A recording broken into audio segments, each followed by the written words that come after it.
Welcome back. It's our second series for Blitz and What?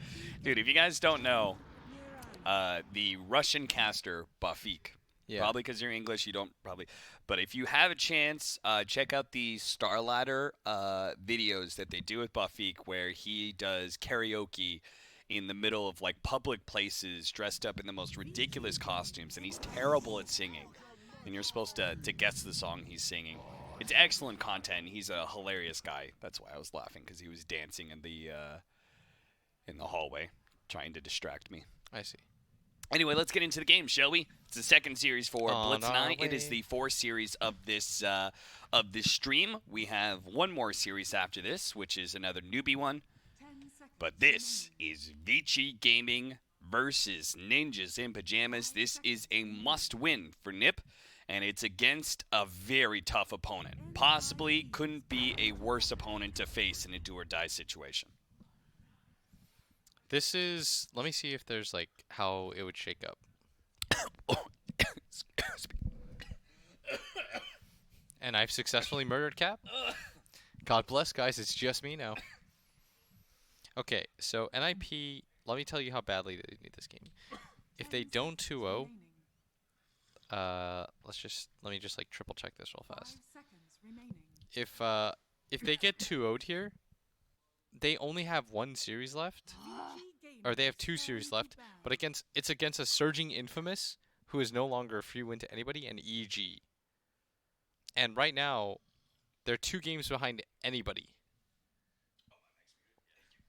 They're 2 games behind anybody. So they're in this position right now where this is the absolute must-win. And the crazy part is, if they actually 2-0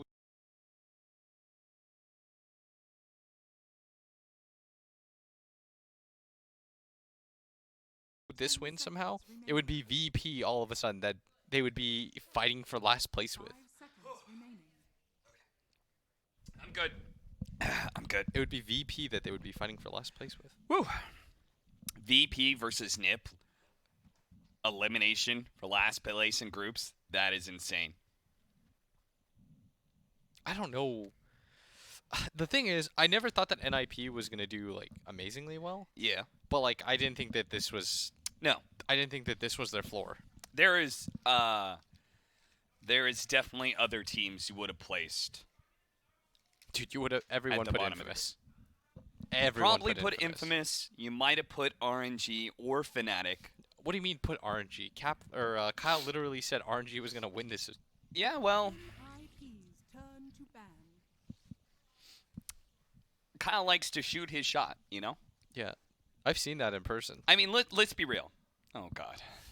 Let's not get started on that topic. But, you know, he probably saw last year. He saw OG, and he was like, you know what would really solidify myself as a legend? If I could have called OG winning. Yes. And so he tried to should've do it again predicted this year Infamous.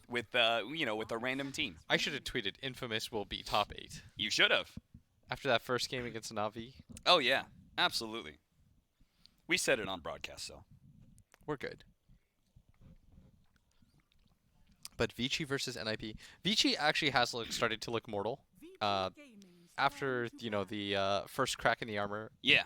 They were both, they were undefeated, and so was Secret. And Vici was the one who cracked, and they cracked hard. They lost one game, and then they lost another, and another. Yeah, meanwhile, OG is 5-1-0 in that group. Vici is still 3-1-1, so they're in a good position. Who did they lose this series to? Is that OG? EG. EG? Yeah, they got 2-0. Oh. OG has yet to play them, I believe. Yeah. But OG is looking more or less like they've solidified themselves at the top of the group.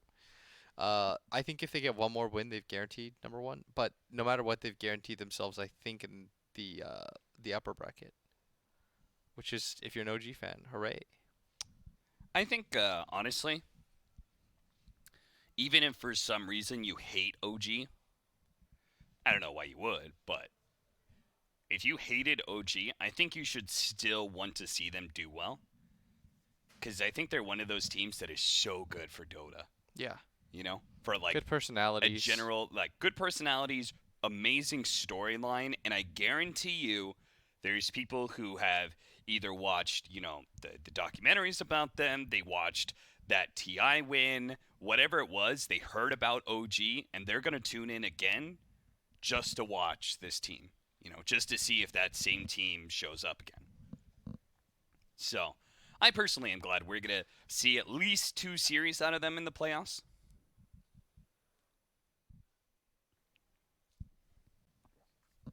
Oh man, I really almost died there. Whew. Juggernaut. Juggernaut's a okay way to deal with Tidehunter. Because you have so much magic damage to threaten him. Yes. NIP did get Mirana though, which has really been one of the heroes of this tournament. Yeah. Absolute beast. Also, Ogre's been being picked all the time. You know what hasn't been picked all the time? Wind Ranger. You know what is been picked almost all the time? What? Is Ogre. He is the most picked as of this morning. Really? Yes. Dope. He was most picked with the other hero on Nip's team, Elder Titan.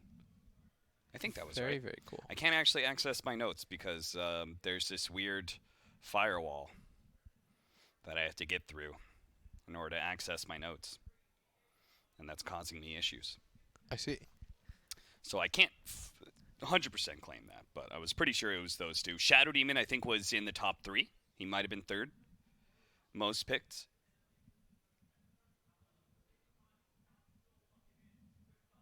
So a lot of the go-tos.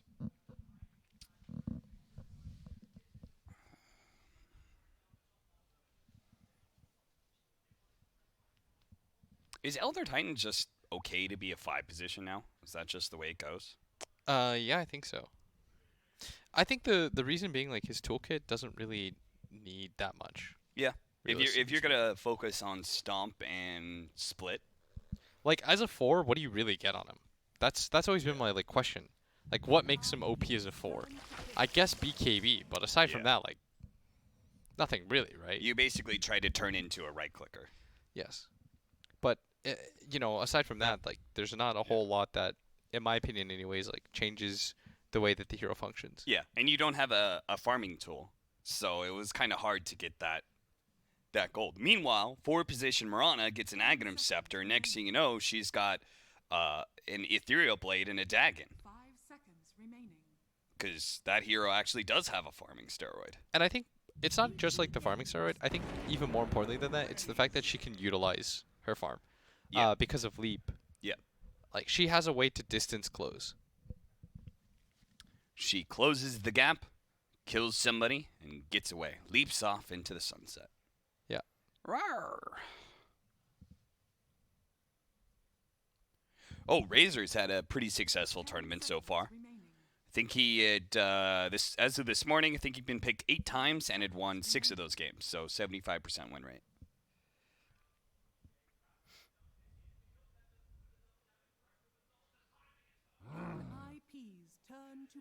And Razor is a great counter pick to Lifestealer. Is Juggernaut really bad versus Lifestealer? Aren't you happy with that matchup?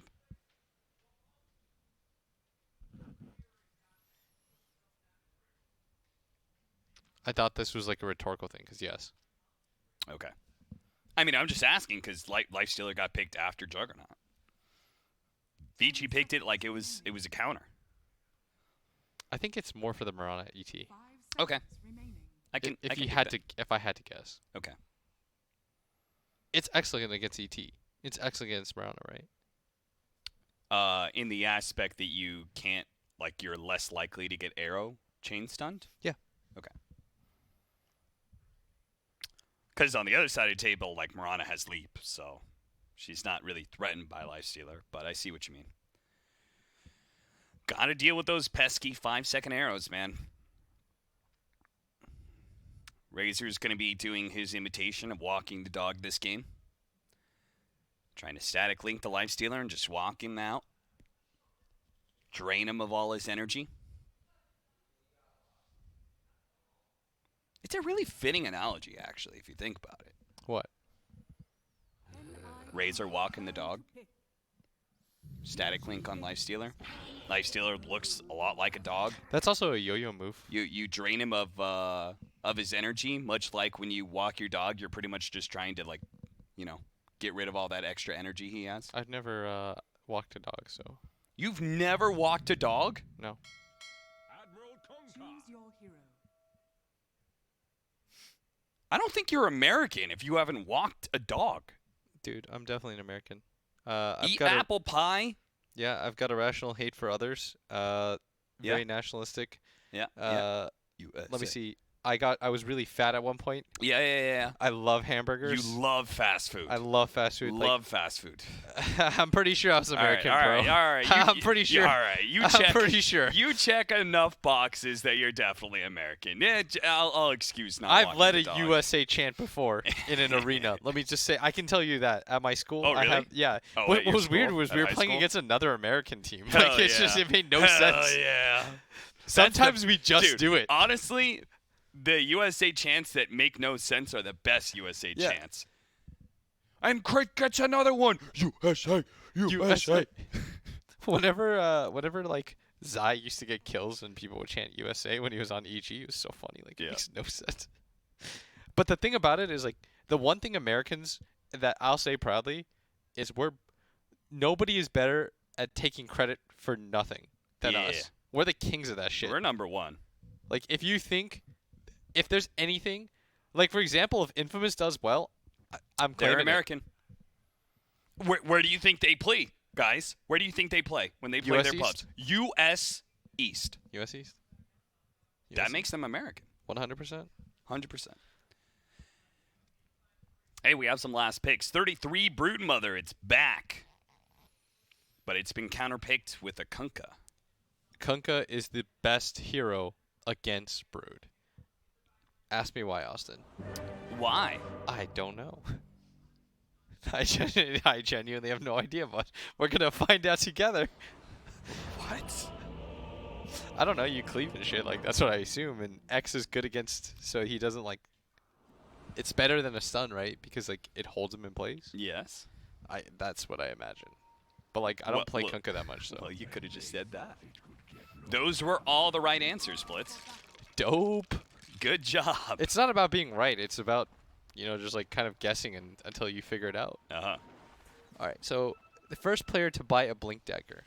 The question is, do I think Yang will get one, or do I think Ace? Or no, I think Saksa will get one. I think Yang does his team fight build this game. Okay, then I think Saksa. Our gift Right? from the What happens Yeah. if nobody buys one? Then you don't get points for it. But there's no option for nobody. I know. All right. Team with the first barracks kill. If I think Vichi's gonna win, I'd say Vici, right? Yeah. How long will the game be? Let's say 37 minutes. Okay. Will the tower be denied? Yes. I guess. That's a weird one. 30 seconds Are they gonna swap left. lanes because of this though? All I know is that every godlike mid player that does play Brood says the only counter to Brood is Kunkka, and it's a hard counter. I think like what's kind of sad with this Broodmother pick is it already had a counter Yeah. in Tidehunter, and now you've also got the Kunkka. So it's not even like there was like some sort of lane shenanigans that you could do to dodge. Have you seen any NIP games? No. I genuinely want to know like what's making them so bad right now. Well, I guess we're about to find We're about out. to find out. It's a little unfair facing like one of the best teams. Yeah, but like, technically speaking, everybody's one of the best teams here. Yeah. Right? Like, Yeah. Infamous beat Well, these guys. Nip isn't one of the best teams. Oh, God. I'll tell you that. Say it ain't so, buddy. Look at that. 2 armor. This is part of the problem. Yeah. Kunkka threatens you right away. Let me just say, by the way, if this is where it starts for an IP, if you don't get the win here, conceivably your dreams are very nearly done. And that would be a nightmare situation as First Blood is picked up by Fada against Fade. So the arrow connects. Again, can't stress this enough, guys. They absolutely need this win. Stowe That's why they're aggro tri-laning right now. That's why they're trying to keep the Lifestealer down with the Razor and give this 1v1 matchup of the Juggernaut versus the Tide Hunter. But old 33 is feeling the pain right now. Yeah, 33 in this lane. Already forced to pop the salve. And Zoxa does manage to save it. Yang is pretty low. If he hits an arrow, that is definitely a dead hero. In fact, Ace. Oh, he doesn't have the spin just yet.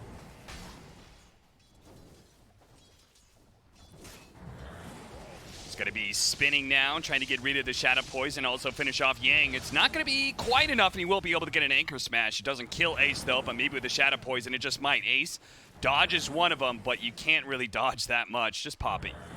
Just pop it, Fade, I think. Okay, maybe not anymore. Oh, God, he's just missing over and over and over again, but Ace finally does die. I'm pretty sure if he had popped it at any time, he would have killed him. Yeah, for sure. He had 20 HP. If anything, waiting and allowing him to like slowly regen is what made that scary. Yeah. Honestly, though, I think Ace kind of needed to die. Just to come back in the lane with full health. It's Yeah, almost he doesn't like actually lose that much there. the slow death, like, almost costs you a lot, you know? Yeah, it's why mid players, if they won the lane and they're kind of low, they'll just suicide. Yeah. Because yeah, you're giving up a little bit of gold, but you're not giving up XP, which is even more crucial in the mid lane. You're talking about when they kill the enemy mid laner Yeah. and then just die to the tower. If they're like, okay. if they're like full HP and full mana, then of course not. But if you're about to die anyways, and it was like a random right click fest, then yeah, it's better to just suicide.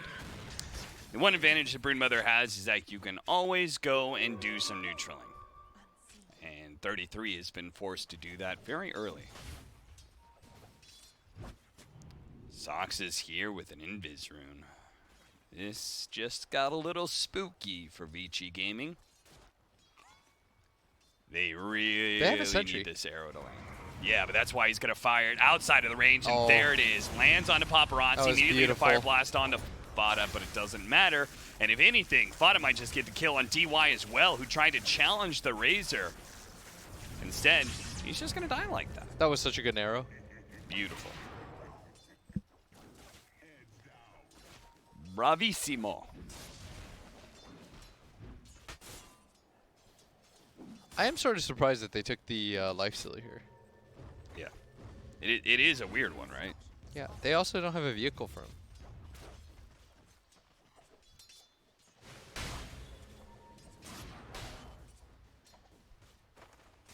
All right, well, they're beginning to...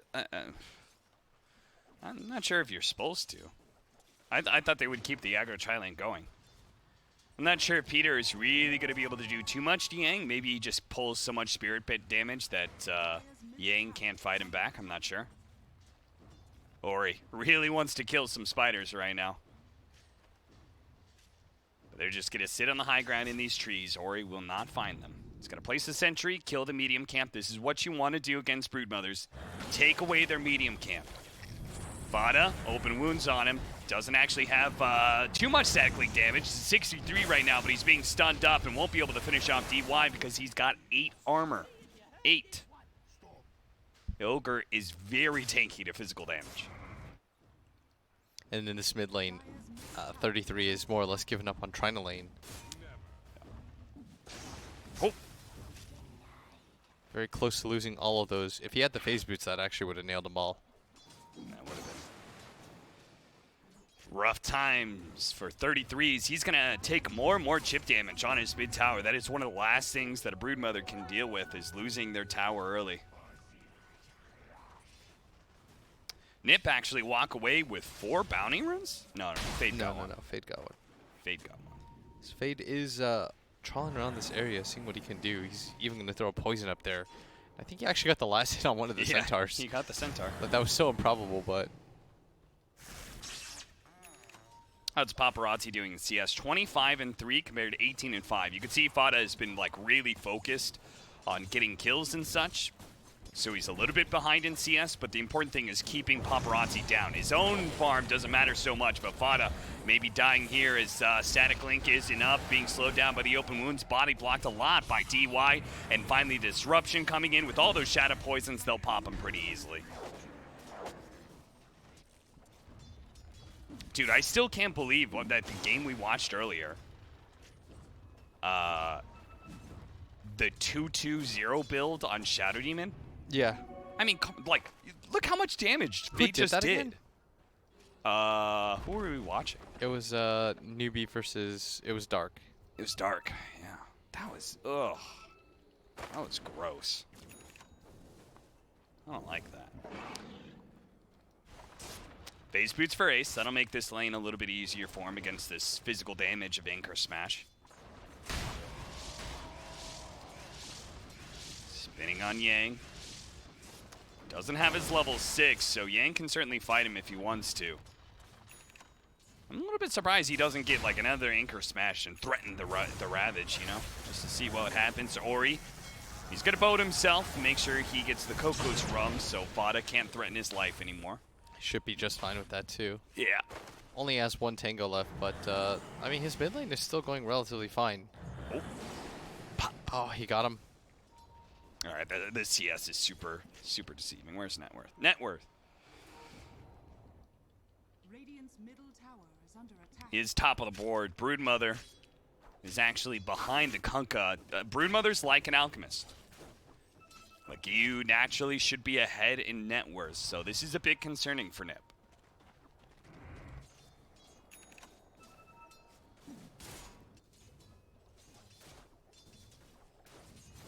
Three to 4. 1,000 net worth lead.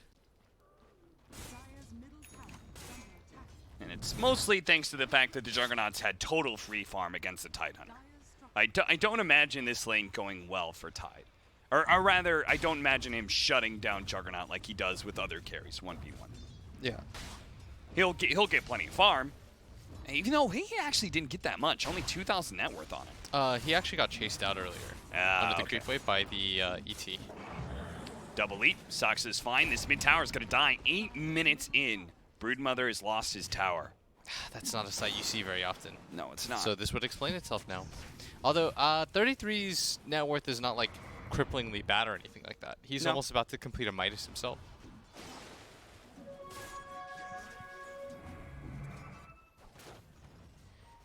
Speaking of Midas's, Paparazzi's going to go for one. You might as well. Hey. Not too many times I hear a Blitz Dota pun. I don't like him. I think. See, the thing is, like, my humor is it's pretty bad, but Uh-huh. like it's good in a way.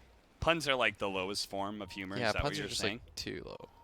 That's I- why I try to love be- puns. I try to be like, come on, I'm like, you know, my humor is like for morons, but like, you know, it's pretty creative at least. Mhm. It's like I creative. think puns are creative. is under attack. It's wordplay. I think the English language is fun, and I like puns, and I'm not ashamed to admit it. Peter, the X is going to stop him from channeling the stun that could have saved him. And as a result, Fade will pick up the 4th kill for Vici Gaming, 4-4 right now in a dead even game. At least we say dead even because net worth and kills are even, but I don't know about you, Blitz, but I feel like Vici Gaming has the advantage.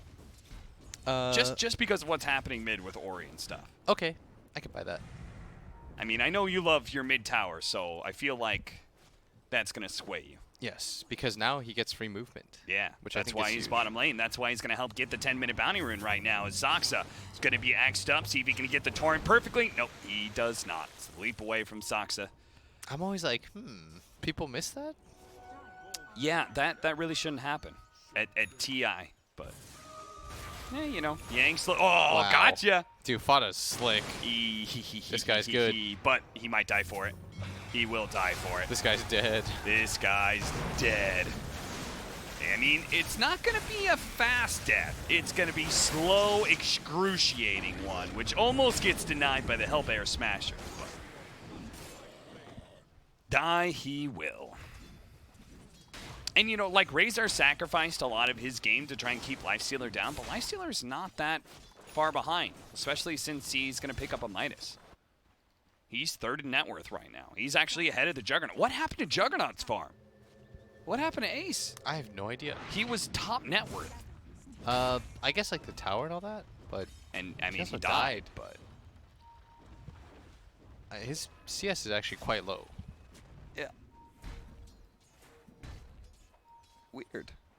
You know what's weird? I'm watching an IP play right now, and I don't see anything inherently terrible, but I'm also not seeing anything like fantastic. Yeah.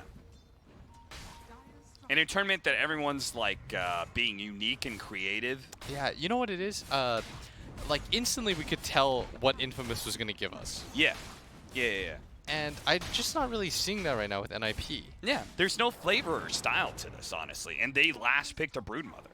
Or, you know, second to last pick. Yeah, this is odd. It's very odd. It also, the Broodmother pick didn't feel like it was like a gotcha pick, honestly. No, they were just like, we'll kunka you. That's don't worry about that. That's fine.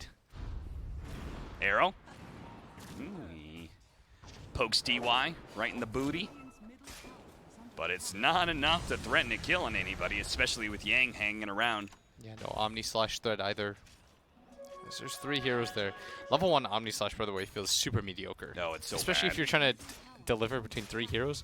You'd have to get beyond lucky, as Fade is going to go down. That is a pretty big spree. Died to spiders behind his tier 2. That's rough. That's support life right there.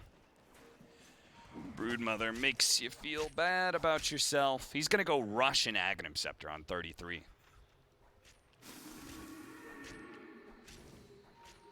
Fada runs into the jungle. Peter's going to die. He ran into the jungle. 33 hissed at him. And he was like, nope. Can you do the cat hiss? A cat hiss? Yeah. Sure. You know, Like that. A spider hiss is more like sss. he's going to go for the Ags. Well, we saw somebody else do this yesterday. We've seen 2 types of Brood builds. Yeah. It's either the Medallion Diffusal or the Midas into the straight up Ags. It was Chris Luck. Yeah. And Chris Luck the did this. the Ags is like the split pushing build. Yeah. I'm going to outmove you. I think the difference being in the builds whether or not you feel like you can team fight. Like if you can team fight to dominate the map, I think you decide to get the Medallion Diffusal. And considering he doesn't think that way, because of the way that his laning phase went against this Kunkka, I think the Aghanims Plus makes sense. Yeah. I can dig it. Ori and DY are going to go for a 2-man smoke. They are a kill squad because if he finds anybody, he gets an X. But Saksa, a little bit too fast for him. He does manage to get off the Moonlight Shadow, still hit by the X. He's going to be pulled back by hit by the boat. Fire Blast ready to go, and of course he got a multicast. A multicast is what he needed to get the kill. Yang, pop out of the Moonlight Shadow, and Yang just backstrokes on him because what are they going to do? Nothing at all. Dude, it's so hard to bring down Tide once he has this Morbid Mask when you're Jug. Because he has infinite sustain. He just keeps anchor smashing and healing a ton. It's like when Mars gets flats. Ace, forced to use his spin here. Fada's going to pop out, starts walking that dog. Paparazzi immediately fests inside the creep, though. And he'll be able to reset. They want to deal with this creep, but by the time he's going to pop out, and he didn't even have rage, but honestly, Nip weren't in a position to stop him. And VG Gaming just go right back to trying to assault this mid-tier or bottom tier 1 tower because they have Ravage. They haven't had to use a Ravage yet, right? Right. I am correct. I thought they were going to use it that one time at top when he pump faked it. Yeah. But there was absolutely no reason since the Jug wasn't going to ulti anyways. 3 bounty runes for VG Gaming. Sometimes the threat of this is one of those like situations where you have black hole, Yeah. and the threat of something is greater than. I'm sure there's like some analogy to be made here, but like the fear of something is greater than the actual like thing itself. There's nothing to fear but fear itself. So you're saying Nip should fight into this Ravage? There's no such thing. It's a construct of your mind. Come on, guys. We have nothing to fear but fear itself. Go! Get team wiped. Run into a 5-man Ravage. Fear is what keeps you alive. Just get fools. absolutely worked. All right, well, the tower didn't die. So in a way, they were right. Oh, hey, sorry about that. I meant to do this to see that the Dire took the tower. at mid. Oh, I did it again. Jesus. Anyway, it wasn't the Broodmother that got the last hit, is what I was trying to show. Still not that big of a lead. Only 2K, 7-5 at 16 minutes. Sort of a slower paced game. Yeah. Mainly because the Brood is largely avoiding any sort of engagements. It's mid lane. Oh, did he get the spiders? He got did. the spiders. Not all of them though, but a good amount. And the Brood's actually way ahead now, by the way. Yeah. I mean, again, this is expected, right? It is, but I thought that the Kunkka would somewhat keep up. Well, Ori's going to go hunting here. 33 did opt for the 200 health. Most people going the spawn spiderling's damage. But I think he wants the health because of Kunkka, like to survive through that burst. In case he does get X'd. Yeah, 33 is just going to completely TP out, go to this bottom triangle again, reset. Fade, Purge, Soul Catcher on Peter. Peter not trying to go for a stomp here because he knows he's going to get disrupted the moment he tries for it, but now he's got 3 poison stacks. That's not enough to get the kill, as it's only 260 damage. And Ace and 33, they'll take this tower, but they're not going to be able to defend top right away. Oh, with TP in, or he actually wants to fight this. Oh, no, it's not. He's just going to X Boat. He doesn't kill the creep wave, though, because of a smart glyph used by Nip. And now it's top lane. Yang. Vana thinks he's been left kind of alone, but Ori's going to show that he is indeed here, but the rest of the team is actually going to TP in. X goes back. Arrow goes out. Is DY going to die? Retreat. No. For free. Looks like everyone's gone. Not die. Dude, that Tidehunter was hard to click. He was so large when he got multicast Bloodlusted. Oh, yeah. Oh, dude, he's going to get Blink Dagger first. You told me he wasn't going to do it. I was right. He went well, at least one team fight on him. Blast. Oh, the Ravage off of the Torrent. Great situation there, but it doesn't actually react to the kill onto Ace. They felt like they didn't have enough burst damage, and are they even going to kill Sox? All right, he finally dies to the Purge. Omni Slash. Oh, no, he bounced away from DY and onto the creep wave. Ace wastes his Omni Slash now, and with the Mirana dead, Nip. Well, I guess there's no Ravage, so Vici Gaming are unlikely to force this. Just going to chill out. I mean, they own the map against a Broodmother. That's got to feel pretty good. Especially if they can catch this Broodmother. 33 doesn't have a BKB, so she's going to be chain stunned by the X-Torrent bow combination. And with the Infest, it's enough burst damage. And Paparazzi's pretty massive now. Almost has the Radiance himself. They're going to disconnect him real quick. He's so good that he was lagging during that, and he still got it. What a boss. I actually feel like in the losses, Paparazzi's the most mediocre player on Vici. Or he looks the worst. Yeah. It's odd, right? Because Vici, this was like the star of Vici Gaming. But in other games, DY Fade, sick duo. Yeah. Sick support duo. Ori has been stepping it up all year long, and Yang. This guy was rank 1 in China, man. Sometimes he can have an off game, but I feel like he mostly delivers the hits, you know? And those are the kind of hits that carries the game, too. Yo, control your spiders. Ooh. Just dancing around. Dance, dance, dance. Oh, try to get the courier. Gets the glyph. He's going to try and cut the next creep wave. But the tower does die with the creep wave that's pushing in. And Vici Gaming, because of the Radiance. Oh, I thought they were going to keep going, but guess not. What is this? I think he's trying to stack. Yeah. It just looks It's funny. just funny. Synchronized walking. Mr. Blue Sky, please tell me. What? I was seeing Electric Light Orchestra while he spun them in a circle. Let's see. Moonlight Shadow versus Invisrune. Or, sorry, Shadowblade. Arrow and Saxa pops out right next to Ori. He's going to be X'd up, and I think he is, because he's going to get torrented, and even if he win Invis again, they get a Radiance burn.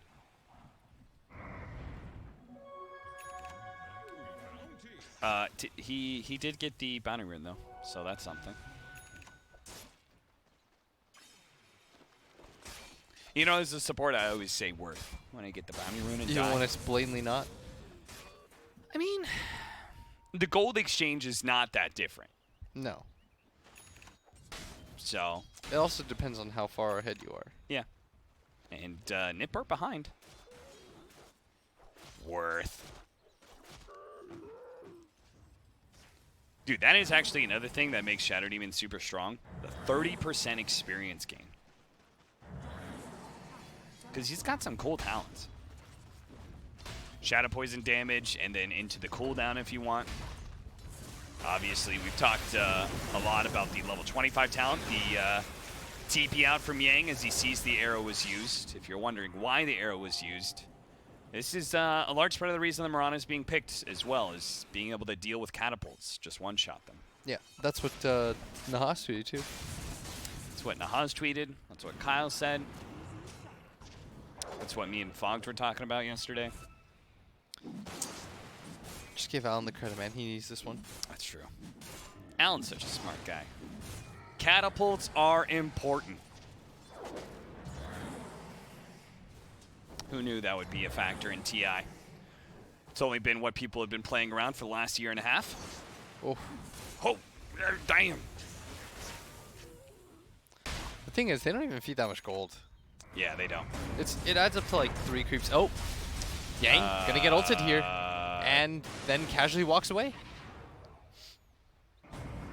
I mean, he didn't get a ton of Maelstrom procs, so that might have been a little unlucky, but it still wasn't that close. How many more do you need, though, to get the kill in there? It's like he would have to get like 2 more and a full duration spin on Tide. And it would still probably be close.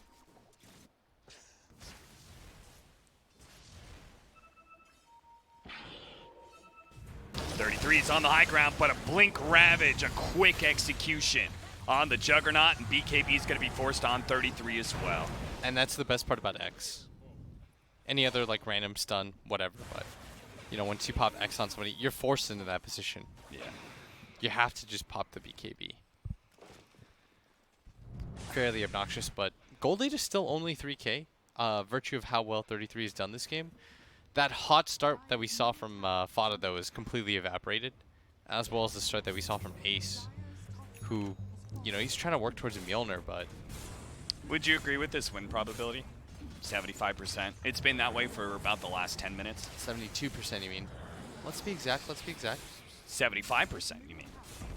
Oh, it updated again. Yeah. Damn, dude. My bad. I have egg on my face. That one's on me. but you agree? Oh my God! Ah, Jesus Christ! Sweet Jesus! What was that? Holy crap! All right, we're never looking at Shadow Demon around spiders again. Did they all get? Oh my They lord! all got soul catchers, so that was the so loudest. The sound just amplified like crazy. I would apologize to you, stream, but you know I had to go through that too. So now we know. Well, I'll try not to. Dear Lord. I'll try not to let that happen again. I promise. That actually shocked me. I'm very awake right now. I'm very, very awake.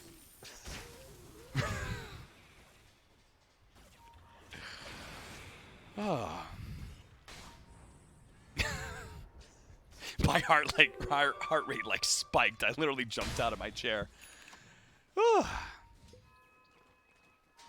BKB for fun. I don't know, man. It's just like this is just so lackluster to watch from Nip. Maybe they're going to turn this around, but I feel like they just lost the game almost 10 minutes ago, and it's just kind of drifted along, and Nip haven't made any moves to correct the course of this game, you know?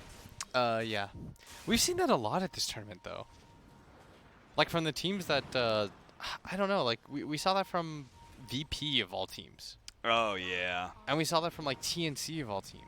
Teams that I don't expect this from. Peter, he's dead. He can't TP away fast enough. He reacted almost immediately. NIP feels like they're just kind of going with the flow. You know what I mean? Like, when a team's just, like, they're sort of playing the game. They're not really... They're like, we hope you mess up. Yeah, that's, it's a really weird because at least yesterday, like what I really respected about Infamous, like what made me think that they were going to be good, was that like they played for the win every time. Yeah. They forced errors Yes. out of teams. Like, games got sloppy because they were trying to force mistakes out of the enemy. That's what caused Vichi's like first game loss, and maybe what like hurt their confidence a little going forward is like they just took it to them. Yeah. They were like, we're gonna engage you on our terms, we're gonna fight nonstop, and this is just the way. This is the new world. And even in the game they lost, like, remember when they got the Aegis and then they just were like, let's fight, we have no spells, I have YOLO. Like, at least they're trying to create stuff on the map, whereas I feel like NIP is just a little bit too passive for my taste. Yeah. I mean, like, it's not to say they're not making some moves, but the moves are mostly like Broodmother split pushing them and Nip just waiting for like some sort of miss. Don't do it. Don't do it, Fade. I'm looking away. Don't cast Soul Catcher, please. Fada is actually going to try and catch Fade, so he's going to disrupt himself. The arrow actually lands on a DY. This could be a good fight, but they will be able to blink away on Fade. He had a blink dagger already. So he gets out, even if DY doesn't. Jesus. Paparazzi's going to try and deal with 33, who's now BKB wears out, so he's been caught by the X.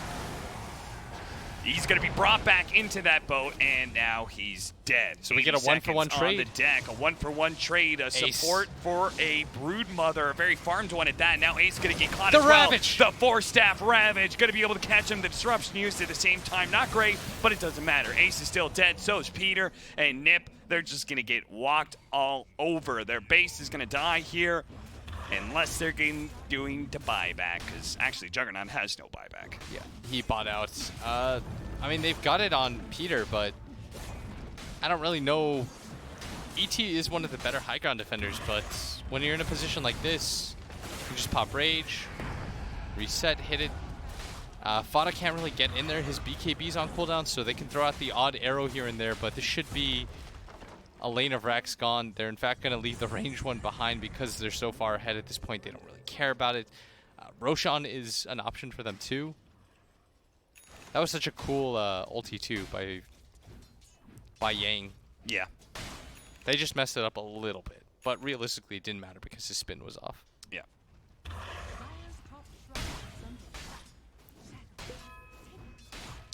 Well, we're going to Moonlight Shadow, and I'm not sure do what. They're going to draw on the map. 33 thinks control the jungle, get vision down. Is that what he wants? I actually don't know. This is where I'm going to play around. By the way, Cap, or they're just wearing on you. Yeah. I mean, it's wearing on me, and I'm not losing.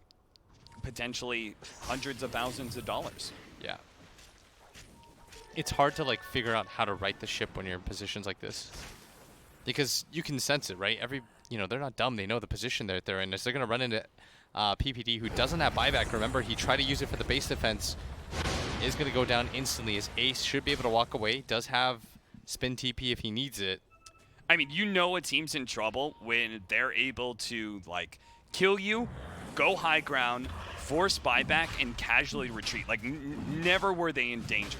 Yes. And now they're casually doing Roshan as well. Like, everything they do is with the utmost confidence because they know how much stronger they are than Nip.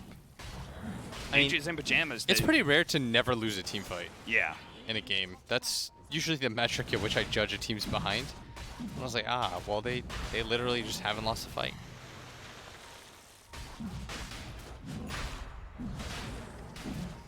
Paparazzi, he sees the arrow. He's going to sidestep it real quick. I mean, this has been a bit of a slow Roshan, but eventually will fall. And Ninjas of Pajamas don't attempt to contest whatsoever. I don't blame them for that. I think all you could do is fight for map control and such. Hello. Hello, my pretties. Get a little extra gold for Paparazzi to finish up that AC. Speaking of an AC, Broodmother has one. But again, if a Broodmother is going even or even behind Decor, it's like Alchemist in a way. You just don't want to be in that situation. X, he's going to BKB. No, he's actually just going to get stunned by the Torrent, but it's still fine. Vici Gaming are going to look for somebody else. That's Peter. Peter just going to keep dying to this lifestealer. He doesn't have an out. Saxa. Oh, Paparazzi getting chased down right now, but they actually do manage to steal a bit of his damage. Fada, though, has worn out his BKB, and now that it's gone, he has to kind of lead the fight. Ace is fighting by himself with 33 actually joining him with a BKB, but Ace is taking so much damage. He's dead. He's already dead. Nobody on the side of VG Gaming is even close to dying. They're going to throw out a Ravage for 33 because he knows bot back. I think the game might actually just be over now. I think so too. Yeah, That's it. call it. Peter's going to call it.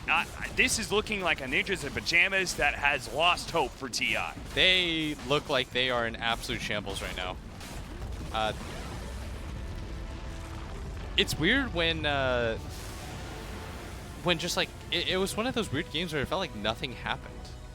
Like NIP just sort of lost. Yeah.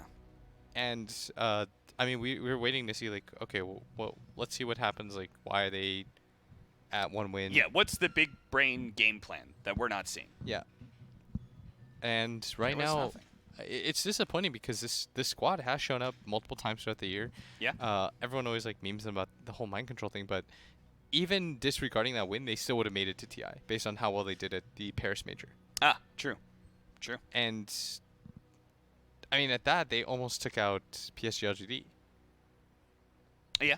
Yeah, they did. This is a good squad. It's just for whatever reason, at least, especially in this game, like, you know, they just never got the ball rolling at any point. They found like 2 fights, but didn't really get anywhere with it. And They have how many series left? I can double check for you. I think it's 1 more series. Maybe 2. But Okay. the point is... It's is 2 like, series left. They play Okay. Infamous and EG. Okay, the point is like if they just take the next game, if they take game 2 against VG Gaming and then go through and 2-0 their next 2 series, then they will get themselves out of the hole that they're currently in. So there's still possibility. There's no way the NIP should be losing hope.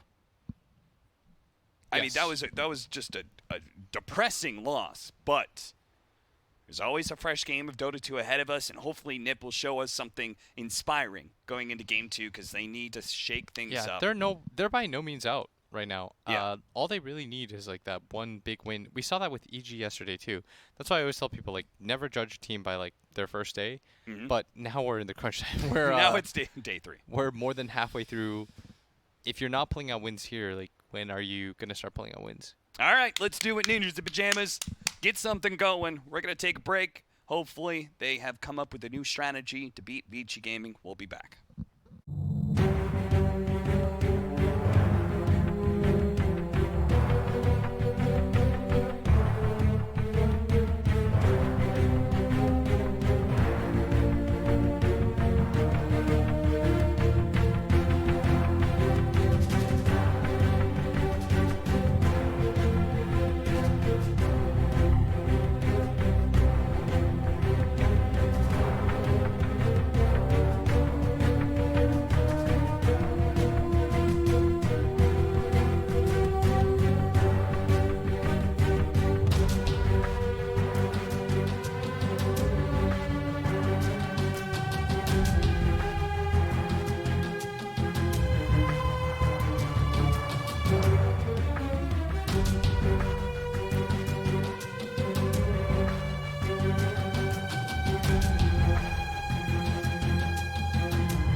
There's no way to beat around it. Game 1 was uninspiring and just disappointing from Ninjas in Pajamas side. So Game 2, we're hoping to be able to see a different picture from them because this is not the kind of play that's going to be able to win you TI, and that's what everyone has come here to do. Win the International. No one's looking to be able to just make it out of groups or just place top 8. But right now, Ninjas in Pajamas, they're going to have to be in survival mode because they are in danger of heading out last in their group and getting eliminated before the playoffs. This is such a big game for them. I can't understate this. Like, every team at some point at TI can have that right to ship moment. Yes. We saw that with EG yesterday when they finally started to develop some confidence. Mm-hmm. If you're NIP, we've been waiting for it for a little bit. Like, now is the time. Come on, Peter. It's time to show up like at TI like you always do. I mean, he took that China to me. He Peter took that Digger. last NIP squad to top 8, and I think that was a success. I remember the post-game interview with Peter. It was it was one of the ones that was like the least sad. He was like, "Yeah, I think we came in, we did pretty well. Sad we lost, but that's the way it goes." And Yeah. I was like, "Yeah, I think you nailed it on the head, honestly." I think with this squad, what they need is they need somebody to fire up right now. Yeah. They need somebody to be like, guys, what are we doing? You know what the bad part is we'll go ahead and get into the game as our draft is underway. I'm looking at those names, and sadly, it's only Peter who can do that for this team. If you know the personalities behind Ace, Saksa, 33, and Fada, none of those guys. Very chill guys. All of them are very chill, so they're going to be easy to work with in that regard, but they are not going to light the fire that NIP kind of needs right now. And honestly, when you can't put everything on the captain. We saw that from everything at OG from last TI. No-Tail did not single-handedly bring that team into the finals. Seb was there for him in a really big way. The manager was there for him. The players were playing with each other, having fun with each other. They supported each other all the way through. You know what I loved about that True Sight is it proved a point to a lot of people that the things that are done outside the game and how important they are. And just going in with the right attitude, making sure that everyone's on the same page. It's never just about Dota. Yeah. Which is what I try to tell people in CAS. And I know a lot of people think I extrapolate too much from that, but I've been around these team environments enough to know that you need a moment where somebody just I remember on the old Liquid, it was I would just have to make up and get mad. And I'm not naturally you would just make up a reason to be pissed off. I mean, I'm not the calmest person in the world, but I don't think most people would say that I don't have irrational moments of anger. No. I don't ever yell. No. I don't get that kind of angry, if that makes sense. I get annoyed. Yeah, That's the kind of anger that I You have. get passive aggressive and annoyed, but you don't get it yelling at people angry. I'm not the kind of person that you would think in a sports team would fire somebody, but sometimes you just have to fake it. Mm-hmm. You have to be what are we doing here? Y'all are disappointments, those are Whoa, I need to hear more about this. What was the worst best thing that you said to the Liquid members when you were fake angry and tried to rile them up? One time I said, okay, so I only ever, because the thing is, it's a controlled thing, right? You can't do it all the time. If you do it all the time, then it becomes old. You get one or two really good moments. Okay. I think it was right before TI, we had really bad scrims or something like that, and I told everyone they were disappointing and that I should quit and that we shouldn't bother going. Damn. And then on DC, I remember it was right before we were playing after a qualifier before Boston or something like that, and I was we are straight up trash. I was this is just disappointing, and then I got really solemn and sad about it, and then I got angry, and I started screaming, and I always chose Rezo to scream at because I know he could take it. Yeah. But you that's a interesting point, right? I've heard this before from you, is that you sometimes need a player just like you need a player to amp up a team. You need a player who can take the heat, right? Yes, absolutely. And can we say who that was for Liquid? For Matama Man. Matama Man, he was the punching bag. Matama Man is the guy on the team that you can get mad at and he will take it, and he'll be, because he's such a happy guy, he'll grit through it. Yeah. it's like He's not gonna like hold a grudge about it No, and absolutely stuff like not. that. And that's something that like he brought to the team that not a lot of people will see. It's like you could yell at Matu and like sometimes he gets sad about it, but he would always get over it. So like if you needed to make an example, you would just choose Matu and then he would get over it. I just love it because obviously I have my own story about getting Okay. really pissed off at Matamba Men. That's another story When we for cast another the day, chaos, but- actually you cast chaos next. You Yeah. should maybe Nah, you shouldn't. Okay. Do I have any NIP or Vici stories? I don't mean, think you worked so. with Soxa. I did work. I mean, Sox is a good guy. I remember one time, like, he told us we were humble enough, and like, he told me that he wanted like to start working at a soup kitchen as a team, to like install humbleness and stuff like that. in guys. Really? Yeah, I mean, Sox is just good people. Huh. Gentle giant for sure. Yeah. Dude, he is a giant. If you guys don't know, he's Yeah. like 7 feet tall. Very well spoken guy though. Very Yeah. nice. Never didn't have like a mean bone in his body. He seems like one of those dudes that, like, from my perspective, from where I sit, like I see him and I think it'd be cool to be friends with him. But he's so reserved and quiet in many ways Mm-hmm. that it's like the most I've ever gotten out of him is polite conversation and a smile and stuff like that. Yeah. 5 seconds remaining. He was always a thinker. Mm. I think he told me once like he was trying to play professional handball in Macedonia. Really? Yeah, but then there was just like not a lot of money in it, and he didn't like the person coaching him. Oh, okay. And apparently he was like quite good, and he just quit. I mean, I bet. I'm not gonna lie. I kind of got into handball when I first moved into join Dota, Yeah, and they put me up in that basement, yeah. and because there was no internet in the basement, but there was TV. Mm-hmm. There's not a whole lot because I don't understand German. Obviously, there's not a whole lot you can watch on television to really understand, So handball was just except lit. for like BBC. And I didn't want to watch the news, so I would watch handball. And handball seemed lit. I really enjoyed it. Yeah. I was like, damn, that's a game I kind of want to play. Let me say, by the way, Vici. I feel like this is now that we have talked about NIP. Yeah. Vici. I feel like this is a potential championship winning squad. Mm-hmm. I think. Oh, it is, absolutely. I think it's important for them to get punched once in a while, Yeah. mess around a bit. It's like OG last year when they like surge at the right moments. Mm-hmm. That's really all you need. Is you just need to come together at the right time. Like that newbie squad that ended up winning at TI4. Yep. They were not good throughout that entire tournament. They were good when it mattered. Turn to ban. So Kyle rated Vici pretty low. Yeah. And I hope he's okay with me saying this, is that he said the part of the reason that he had that was because he had heard they had some internal fighting going on. I see. And I heard that and I immediately just kind of laughed because, Seconds remaining. dude, I think that's just what Vici Gaming is. This is a volatile, like, seriously. I've been in 2, I think, situations, maybe 3, where I've seen Vici up close just yelling at each other. Yeah. But they've been together this entire time. This entire season, they haven't broken up. You think it's just their MO? I think that's just their MO. And I think it's also like what drives them to be so good, is the fact that they are young and some of them are angry and loud and they're going to yell back and forth. And that fire. Yang's going to yell at ROTK and ROTK is going to yell right back because that's what both of them do. And but at the end of the day, they've stuck together as a team this entire time and they've found success. And I think that's just the mode with which they operate. You know what I will say is what you need is a few things, I think, for TI win. You need an all-star performance.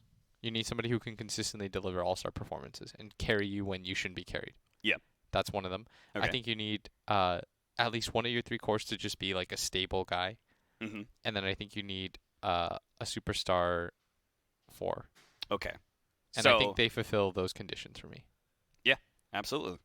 For me, NIP, like I need if you're an NIP fan, you need somebody to step up right now and like straight up just say I'm gonna get that solo rampage, because it's like, when Arteezy did it yesterday, I felt like that was like, in a basketball game where like the game is kind of like low and then somebody dunks, Yeah. and then it energizes the team. Like you Yep. need that moment to be like, holy shit, we can do this. Like you just actually went off and carried.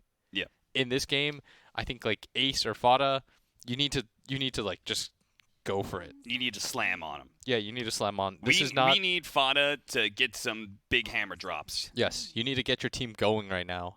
And this is a very good OD game. Very good against Ogre, Tidehunter. Slark and OD are very similar, actually, in what they want. Yeah. Like, against heroes, they want these heroes that rely heavily on, like, stats. OD is so good against Tide because you're reducing his already low mana pool. And on top of that, like, 4 hits in, you pop the ulti, he's got terrible int, he just dies. And a Morphling. A Morphling is the choice for Paparazzi. That's an interesting one considering the circumstance. I actually thought, like, I don't know. I didn't think they were going to take Morph. Yeah, like how is the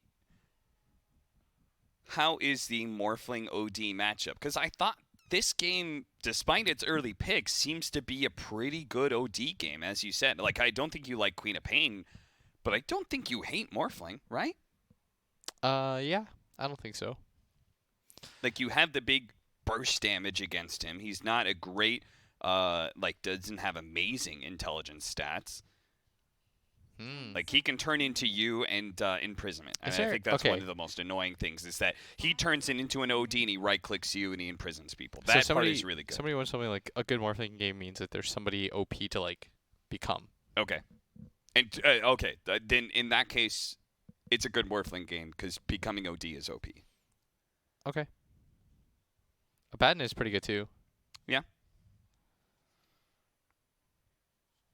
Apparently, you know who it is right now? It's not Earthshaker anymore, but it's Dark Willow. Dark Willow is the OP thing to become. Build the Aghanim Scepter. Yeah. The one thing I will say is, like, NIP, what I want from them this game, by the way, not to cut you off, is just go for it. Play to win. Don't just play. Sometimes, when you play to go through the motions. Yeah. When, like, sometimes I'll do that. I'm like, why did I queue for this pub game? Yep. And I'll, like, put on a movie or something like that, and I just won't. I'm just playing until the game's over. I won't try to make any plays, and if I win, great. And if I lose, I'm like, whatever. Mm-hmm. That's kind of what it feels like a little bit.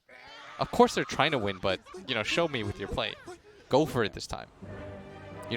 This team is so much better than they're showing right now. Even if you get last in your group, at least make the games competitive. Like, go in strong for it. Let's do it. Show us something. Make this series competitive. I mean, we've got a TI winner, a second place finisher. Who else? I mean, 33 is obviously, 33 has been heralded as, just this incredible, I think, oh God, what just happened? Please go away. All right, cool. 33 has just been heralded as this amazing offlaner who has a very unique hero pool. He was held as what's the breakout player? Yeah. Right, of last year. Ace, incredible experience with Secret. Even if they took him out, he, I think, still showed that he's a top-tier player and continued to do so for NIP this season. And then Fada, Fada's the old dog of the team, but he's obviously still very motivated to keep playing and prove that he's still a top-tier mid. He made that transfer over to the offlane, and he came back for a reason.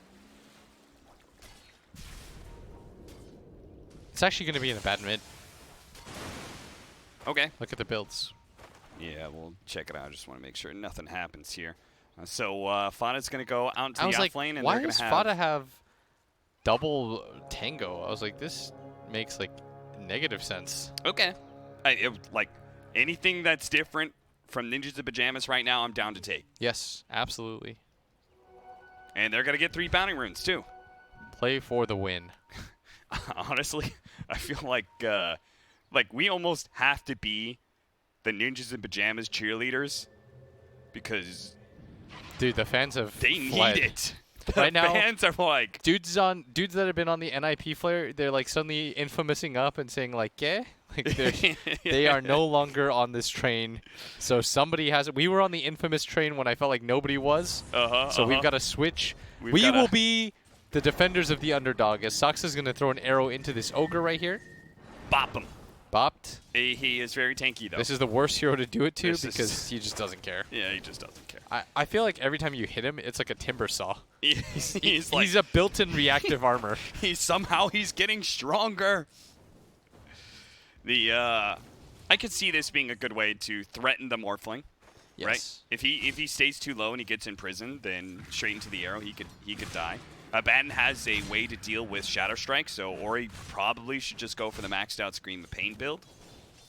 Because he's not really, quote-unquote, winning this lane against 33, at least off of Shadow Strike. I actually think this lane is still fine for co-op, Yeah, by the way. Because you still have to cast a Photic Shield every single time. And it's not ultra efficient to cast it like this. Like, he's already out of mana cap. Yeah, that's true. And he's not close to a bottle or anything. What's he got coming in for him? He's got the Bassi. That's what everyone's doing right now. Bassi and a Mango, so that'll give him a few more Photic Shields. Oh, no. He didn't get the miscoil cap. Huh? I really like this lane, by the way. Lich Slark. Yeah. It's dirty, and it just got first blood on Yang. It's so strong. As 33 looks like he wants the suicide off the bat. This is a surprise. Oh. Okay. All right, so Ori is going to have a relatively free lane here, it looks like.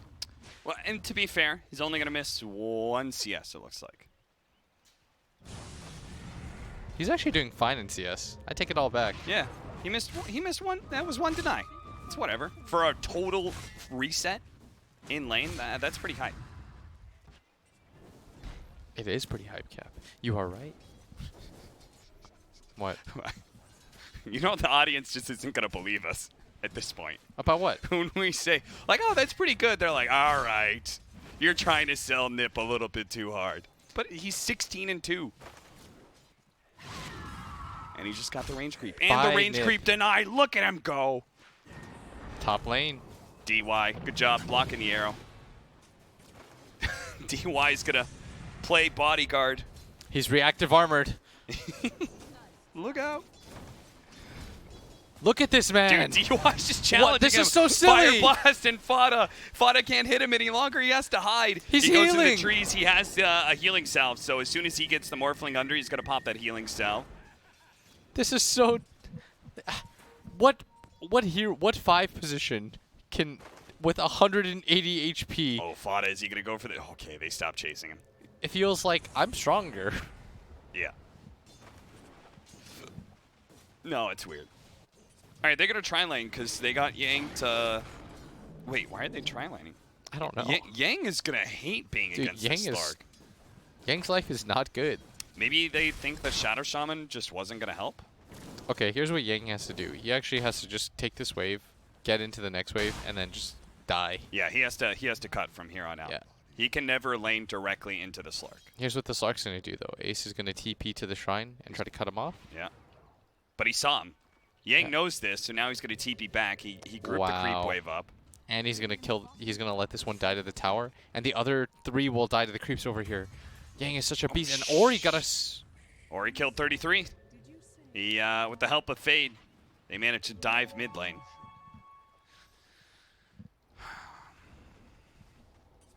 I'm not gonna lie, I was trying to figure out what Blitz was talking about, and I did not look at mid. They dove that Abaddon for a long time. It was like 30 seconds. All right, Observer Grant, relax. Don't try to lump me in with your failings. Arrow misses. How is this offlane OD doing? He's doing fine, actually. Yeah.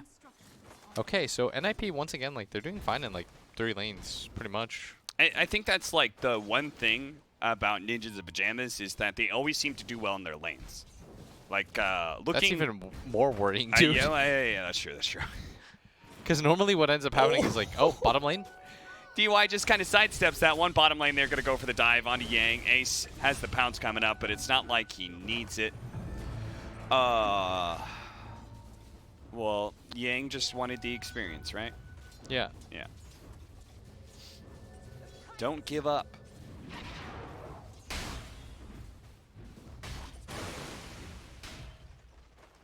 His levels are actually fine. He's Yeah. about to hit 5. If we look at the Slark, he's like the same level as the Slark. Yeah. I think that's gone exceedingly well for him. It's just, this part's going to be really difficult. Dire's top tower When the Slark gets like level 5 and level 6, you aren't in a position to be able to cut the way. So instead, he's going to stack for himself and just farming neutrals. I think that's fair.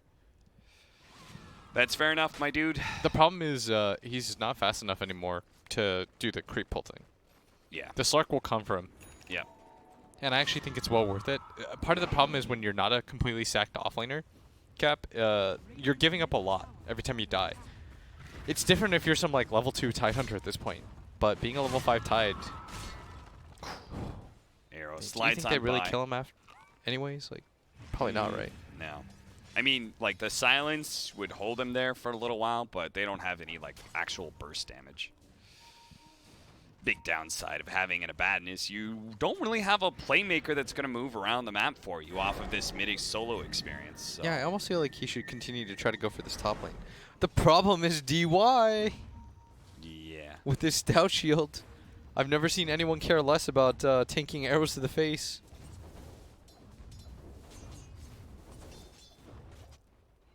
Ogre something. Oh, somehow this like melee creep just like snuck through. It's rogue. That. He did. Gank top lane. Fada's in trouble. He's going to be chain stunned here immediately. There is going to be the TP in of the Lich, but I just don't think he's going to be here fast enough as the imprisonment's going to wear out. Paparazzi's going to wait for him forward, but Fada actually is surviving pretty well. He has he's more than fine. Strength Treads, Crown, Circlet, and Iron Branch. It's literally just all stat items. Yeah, I was surprised you said he was going to still go down. I didn't think he was that tanky. I think it's more that that lane doesn't do that much damage, dude. Yeah, that's true. That's true. I don't know what you're... It's level 1 Ether Shock. It's an Ogre. It's a morph? Like, it's a morph. It's a morph that can't go full agi with confidence. That's always what you want to do. Set up a lane that morph feels always a little bit under the gun. Hey, a regen for Saksa. He's doing a good job trying to collect those power runes. if anything, just keep him away from Ori. Yeah. Don't want to give Queen of Pain a big haste, double damage, or something that's going to get kills in the side lanes. Yang stacked up for himself, and now he's level 6, almost 7. There's also a stack over here that he can farm, I think, a little bit later. I appreciate that. Whenever forward positions say, I can't help you with your lane, if they could stack for me, like, that is helping, you know? Yeah, you're getting something done on the map. And it feels as though you're not just getting, like, screwed for nothing. Yeah. I think that's the big part is if you're for, like you said, you want him to feel like he's doing something for you. Yeah. And if he's not getting kills actively, then it's frustrating. The best pro offlaner or pro 4 positions I've ever played with have always told me, hey, your lane's garbage, I can't help you, but I'm going to dumpster mid. Yeah. You know? And it gives me that confidence of like, okay, I'm okay with that. Yeah, you're thinking to yourself, like, this is fine. Like, he told me that I'm going to get crushed. Everyone's aware of that. Now my job is, like, just keep the status quo. Yeah. And this bottom lane for Yang is, let me tell you, this is about as dumpstered as you can get. Paparazzi left his lane at top, and 33 is going to try to take advantage of that. Yang's going to show up, and he does have a Ravage, but honestly, they don't have a ton of damage here. Nobody of Vici Gaming can take advantage of a Ravage. That's why he's holding it until the TP's complete. Ori is now here. 33 is going to be forced to use his ultimate. The Ogre does end up dying behind the tower. The pull back in, there's the Ravage, and now 33 may fall. Here's the Euphonic Shield, Moonlight Shadow. They don't have the vision, but they do have the Sonic Wave to run him down. The tower dies, and a buyback happens, and they got 2 kills. That's a pretty decent rotation. Peter's also going to die. Yeah, they'll get this kill, but still not the worst situation in the world for NIP. You know, when I said they don't have a playmaking mid, while that is true, they do have a mid that can move around and force towers down. Yes. I mean, the best part about playing Abaddon is you don't really ever love fighting into him. Yeah. Any of these heroes with the resets ultis, they just feel bad to play around, you know? Like, it's like yanking a lifestealer or... I mean, look what he's going to do here. He's got the Siege Wagon in mid lane. And he's just going to roll up with the Ogre. Oh, wait. No, he didn't take the Ogre. He's got the Helmet Dominator, but he hasn't taken a creep yet. Look at this. Like, he doesn't care if he dies, Cap, because the resources that it takes to kill an Abaddon, like, you need at least 2.5 heroes. Yeah. And if you don't do it, you're going to lose your mid tower, which is also going to feel terrible. What a pull-in into Arrow. That was sexy. Unfortunately, the Euphonic Shield isn't there to be able to save Peter, but he'll gladly trade out 1 for 2, especially if they can finish off this tower. Ace is here. Ace, he's going to try and roll up. 33 is going to try and help a little bit. Miss Coil, Euphonic Shield as well. Ace isn't going to continue to try and run down these heroes because Paparazzi has turned into an Abaddon as well. But still, forcing the rotation, still coming out on top in the hero trade-offs. And they had to pop the Shaman wards. And IP they're going for it right now. We said this is what we wanted to see from them.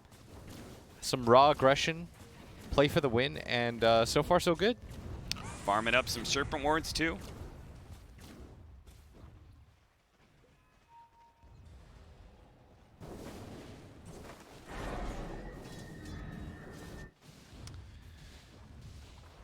Paparazzi doesn't really want to be there defending that mid tower the entire time. He showed up for that one fight, but really he just needs to focus on farming because he needs to be able to out-carry an OD and Slark. And I think that's something that you just have to be ahead of both of them. I don't think you can have an even game and challenge both of those cores at 35, 40 minutes. It's just rough. Which is why I was sort of confused by the pick.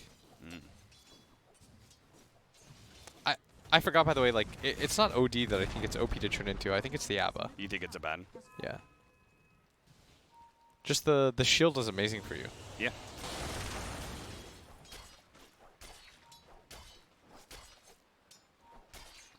Evil Omni Knight. Evil Omni Knight. God, the comparisons between the two go so far. They both have a shield of some sort. They both have a heal. They both have this slow. It's just Evil Omni Knight only cares about himself with his ultimate. Until he gets Aghanim Scepter, which is legit, let me tell you. Oh, Paparazzi's going to dive in front of this one. He will. What a good guy. Strength morphs up, tanks the arrow, and allows the Queen of Pain to get away. That's a homie right there. But Nip just naturally have more space to work around. I saw the health bar Paparazzi just go down to 0. That's just a morph thing. He's like slowly starting to catch up, but he's well behind Ace. Yeah. Ace has had a relatively free game, especially being able to lane against a Tidehunter.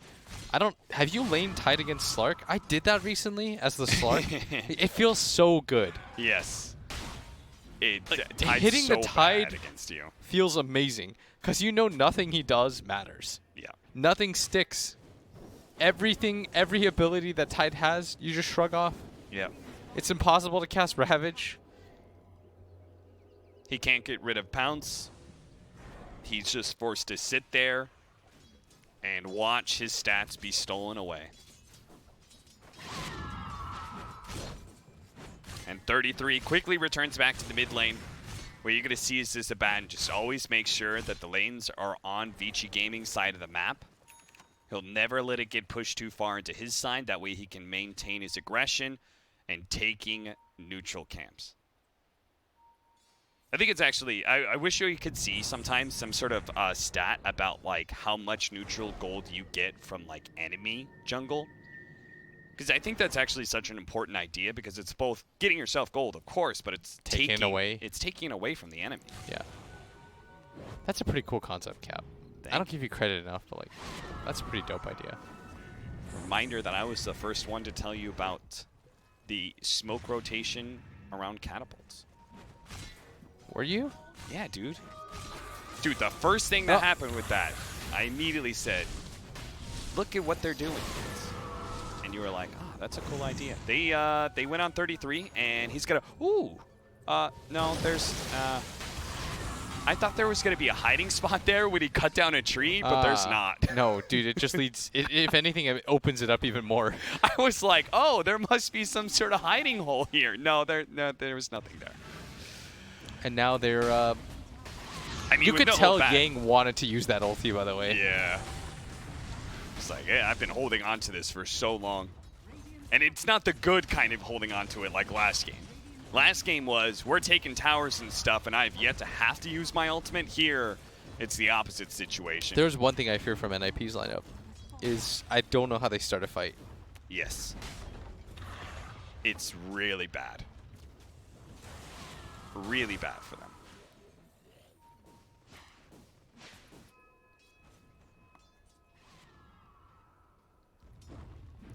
$2K gold lead, 6-5, 16 minutes in.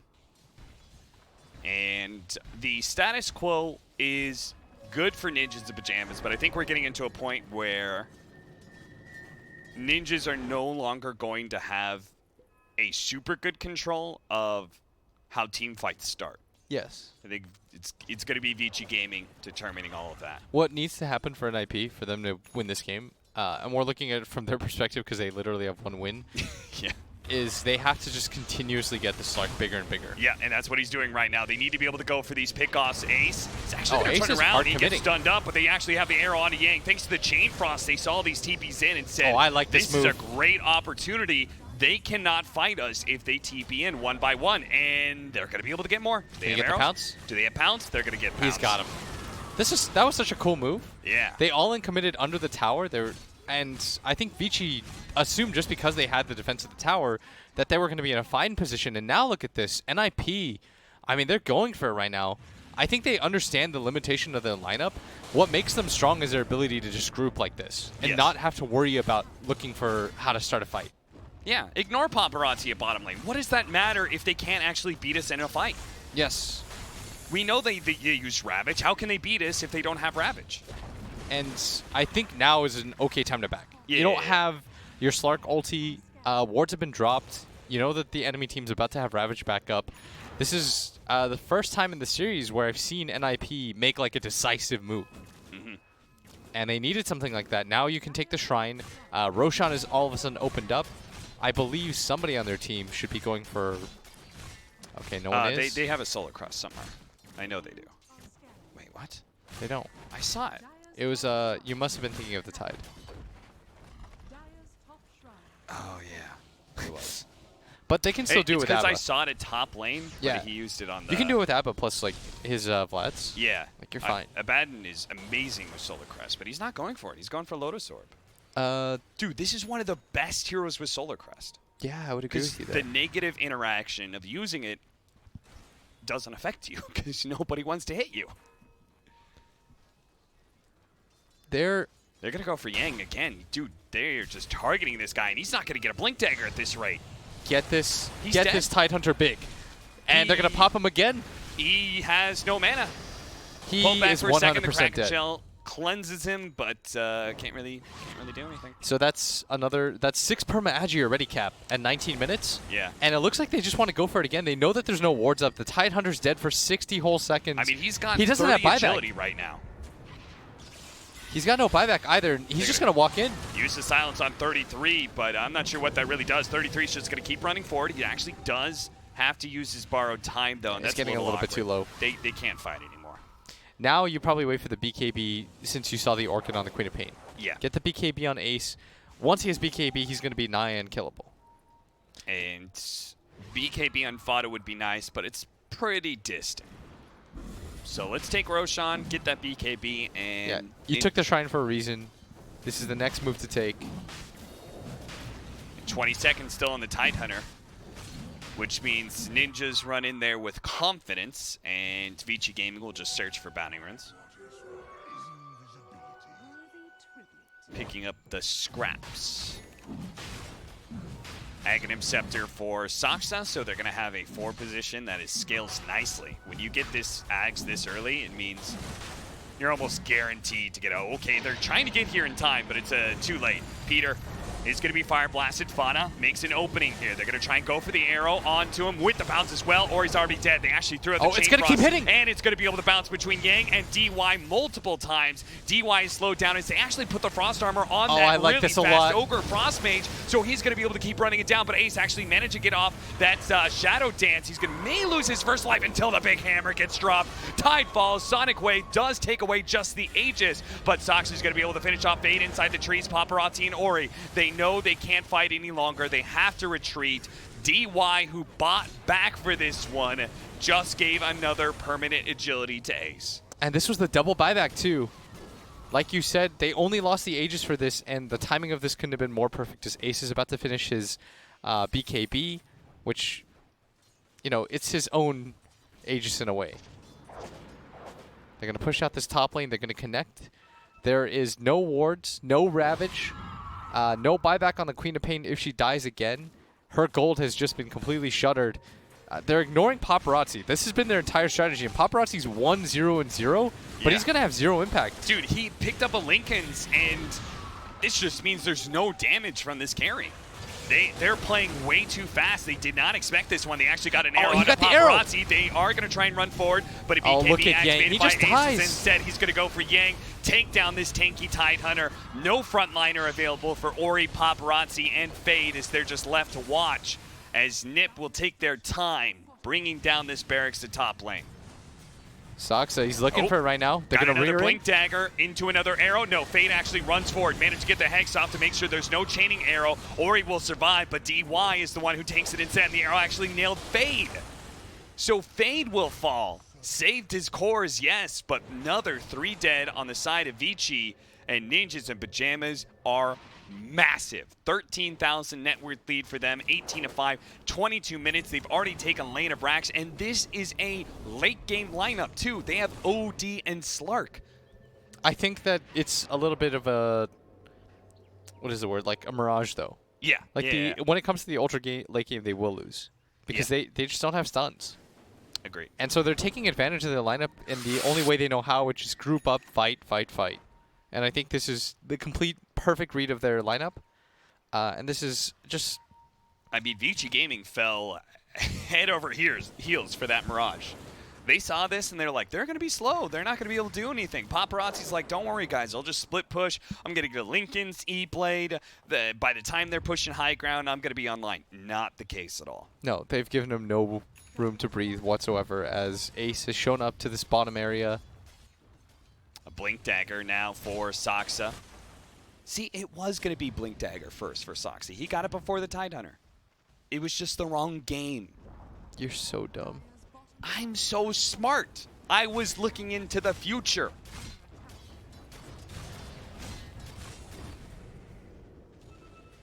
And look at this. They're just Seriously, going to go for... Yang really needs this Blink Dagger. Yeah, he does. Well, so he can at least get into the backline. Part of the problem is that when you walk in as a Tide against a Slark like this, you're forced to use your ulti so much sooner than you'd like. Yeah. It's never in an ideal situation as they're going to go for the split push, and once again, NIP is just going to ignore that entirely and just go for it. All right, this time they hit the Blink Dagger. So what I think might happen here is Vada might jump forward and do his imprisonment thing, and he's going to get punished for it. Yeah, and Fada doesn't have a BKB himself yet. Yeah. He does have 33, though. He can pop Borrowed Time and a Photic Shield right away as he lands on the ground. Like, that is something that you can always pop it to get rid of stuns and save an ally. Yeah, and now they're going to go for the Shrine instead. You know, it'd be cool if the silence worked on the Shrine. What, so you can activate Sanctuary? That'd be pretty dope. I mean, come on, Abba's, like, active is pretty bad. As is. Like, make it... realistically, it makes no difference. What is that, like a 5% chance that it actually does something in a game? Agreed. Give him random buffs. Let him pick up 2 boots. One for him and one for his horsey. Yeah. Give him some, like, horseshoes. What if there was a hero that could do that? That could have unlimited boots and had no movement speed cap? I'd first pick it. That's like his thing. He As has long as it came significant with, like, weaknesses, you know, otherwise. Well, yeah, the fact that, like, people are going to get convinced to buy 6 sets of boots. That's the significant weakness, let me just tell you. Dude, remember when Treads was, like, the most value item? people literally would just get treads for the stats. Yeah. The Meepo treads build. Then it became Dragonlance. Then it became Dragonlance. There's always that item. Right now, that item is just Wraith Bands and Bracers.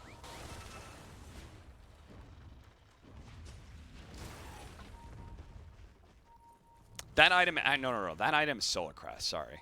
That's the real value. It just does too much for the gold cost. Lotus Orb is up for the Ben, which was his choice over the Solar Crest this game. We rarely see Solar Crest being overlooked, but he felt like the Lotus Orb was really important against the Shadow Shaman and the Orchid, so I don't fully blame him for it. It is really good against a lot of the single target Avicii. And again, how do they stop Ace? How do they stop him if he's being a Photic Shield, has a BKB, and even Lotus Orbed? Trick question. You don't. You don't. You just split push and hope they run back. I'm not gonna lie, Paparazzi, I think he actually needs to hit this tower. Like, Yes. I feel like he needs to take more risks in this game. I think Paparazzi is like he's not pacing this game correctly. Yeah. I mean, that was pretty clear when he picked up a Lincoln's and he was losing barracks, you know? It's like, well, I have a Lincoln's. Okay. Good for you, I guess.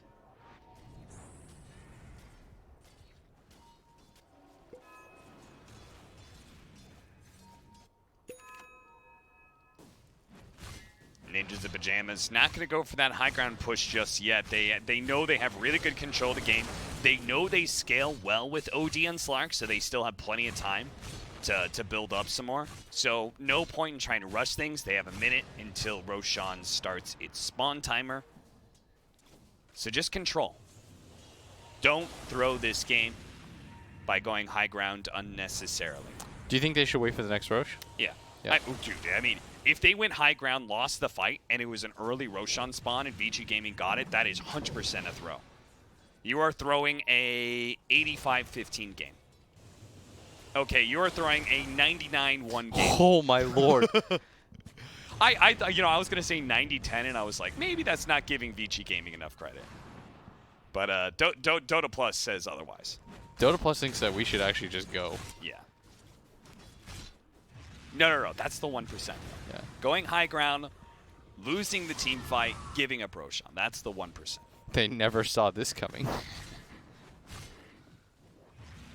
Oh, Blink Dagger for 33. Really? Okay. I mean, one of the cool things about Blink Dagger bad, you can always use it. It's like having an Oracle on your team, you know? How you can always use it when you get False Promise. Same goes with Borrowed Time. You're not taking damage, so. I'm presuming he's going to use this to try and pressure, like, the Shadow Shaman and such. Plus, it's just nice. Like, you know, you pop your ulti, you shield one guy, Lotus the other. Yeah. I don't think it's, like, a terrible idea by any means. 1 second Pounce Leash for the Slark, who's got Scotty, Diffusal Blade, BKB. Fada has BKB, Veil, Blink, and is going to start working towards a Scythe that is still a little far away, though. Our Morphling is, well, he's got Ethereal Blade.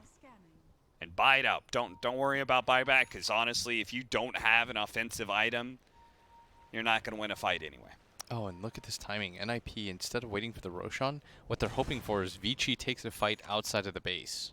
Yeah. Like, the thought is Paparazzi's bottom, and he's like, they're probably doing Roshan, or they're round Roshan right now. I like this game sense, though. But he had good reads. Yeah, good read. So now Vici, in turn, are saying, oh, they all went bottom? I thought they knew they went bottom, but they're going to run to top. Oh, because Bounty Runes. Of course. Bounty Runes are spawning, so they're going to try and get this and then grab whoever shows up for the other one. It is going to be AC, and he actually got hexed up. Fate gets him with the shackle. That is just what they needed. What a beautiful read from Vici Gaming. I was so well done. And it all starts because Paparazzi doesn't get picked off at bottom. Yeah. He made that read. And just like that, we got another 1% back. It's a 98-2 game. Roshan is taking a sweet time, but he Do you know whose items have not gone up at all? is finally here. This Tide. Not sure. You got a medallion.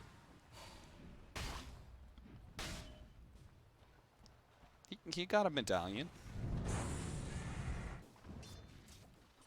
That's something. Yeah. That's a thing. Roshan, anybody? Oh, wait, I forgot Slark's dead. Well, sadly, Vici Gaming can't... You know, like, you're really far behind when you kill the enemy carry, and you can't actually go and take an objective, like Roshan, or even just a tower. You can't even play very offensively. Yeah. It's kind of like when Newbie versus Keen game 1. That was such a weird series. Yeah, that was... Okay. Oh. 33. He has a lot of survivability, so bar time. Goes back up to full. Phonic Shield, Lotus Orb, but everything being used on himself. I'm not really sure what that was. It's very unlikely that they kill him. In fact, impossible in that situation. Maybe they just wanted borrowed time down? It's up in 20 seconds. Well, maybe a team fight will happen in 20 seconds. 10 seconds. Which he took the 20 CDR. 20 CDR? I'm with it. I 1000% agree. He's not trying to win the game. No. Sorry.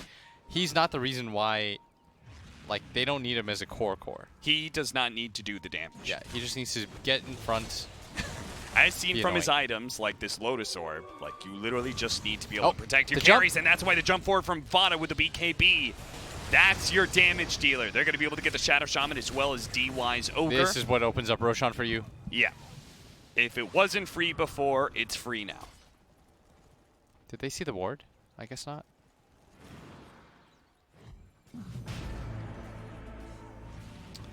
Buyback. Vici Gaming know that they have to take a risky fight if they want to come back into this game, so they're going to blow one buyback here. I'm not sure what Ogre's waiting on. But I guess currently he doesn't Tide have to showing use it. mid. Yeah. I guess Ogre just thinks that no fight is going to happen, and he would be correct. Yeah. Ninjas in Pajamas are being very cautious. They have a lot of respect for Vici Gaming, especially after that game 1. Being whomped like that will make you a little bit timid. They're going to make sure they don't let that 2% chance happen. Because, again, they still have build-up. They're going to get some form of catch, too, with this Hex on Fada. Yeah. And this is going to be another power spike for the OD. Waiting on the high ground, the arrow. Oh, it's going to nail Yang. Is that the hero they really want to go on? Well, that's the hero they're going to BKB and try and go for, but he does have a Ghost Scepter. Really nice way to protect himself. The Euphonic Shield actually be given by Paparazzi, allows him to be able to get away. Peter is going to be saved by 33 here. Arrow comes out. Ori is going to be pounced on. Ace pushed away. Now goes the Ravage down. They actually are going to be able to bring down Fada in a second. The Imprisonment. Oh, no. Is he going to be able to blink away? It's looking like, unless they waveform over the top. Very smart play from Paparazzi. And a buyback coming out from Peter. Vici Gaming. They definitely won that fight. It may cost them a buyback on Ori, but they're so far behind. That trade-off has got to be worth it. The gold lead, yeah, it goes back to them.